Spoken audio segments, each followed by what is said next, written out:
नमस्कार मित्रांनो, स्वागत आहे नवीन व्लॉगमध्ये। आज रविवार होता, कामाला सुट्टी होती म्हणून जरा उशिराच उठलेलो आणि डायरेक्ट आंघोळ करून व्लॉग चालू केलो। मग आपल्या गाडीला पण आंघोळ घालावं म्हणलं, लय घाण झालती। त्याआधी देवाची दिवाबत्ती ती करून घेतलो। दिवाबत्ती करून झाल्यावर मग फ्रीजमध्ये काय तर खायला आहे का बघितलो। फ्रीज उघडलो तर काय दिसली की बर्फी। पद्धतशीर खाऊन घेतलो। मग गाडीला पण आंघोळ घातलेलो। मग नंतर चाललेलो प्रदीप भैयाकडे। आतमध्ये गेलो तर काय नाही, दोघं मोबाईलमध्ये मग्न होते। मग जरा वेळ बसून प्रदीप भैया स्टिंग सांगतो म्हणला। मी काय स्टिंग घेतलो नाही, कुल्फी घेतलेलो। सगळं खाऊन झाल्यावर पंकज भैया आलते।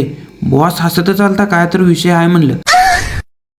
मग जरा वेळ बसून घरीच चाललेलो, तेवढ्यात मला घरनं फोन आला की काय तर खायला पार्सल आण म्हणून दोघंजण गेलो बाळ्यात। मग घेतला की पार्सल, तिथनं आलो नागेश भैयापाशी। यांनी पण लय हसालता बघा। मग आलो की घरी, आजी म्हणली चहा करून दे। मग पद्धतशीर चहाला ठेवलो। मग रात्री आलता गड्ड्यावर।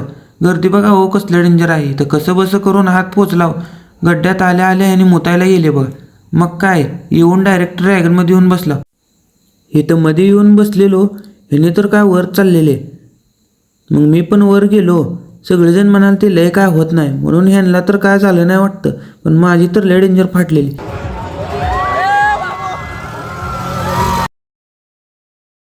तरी पण गपचूपून मी आणि गाण्या ह्या साईडला येऊन बसलेला।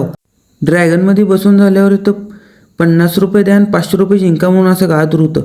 तर 1.5 मिनिट लटकाचं होतं आणि 500 रुपये घेऊन जायचं होतं। मग मी आणि प्रदीप भैया गेला हो, दोघं पण हारलाव। मग काय बसली 100 रुपयाला काठी। व्लॉग आवडला असेल तर लाईक, फॉलो आणि कमेंट करा।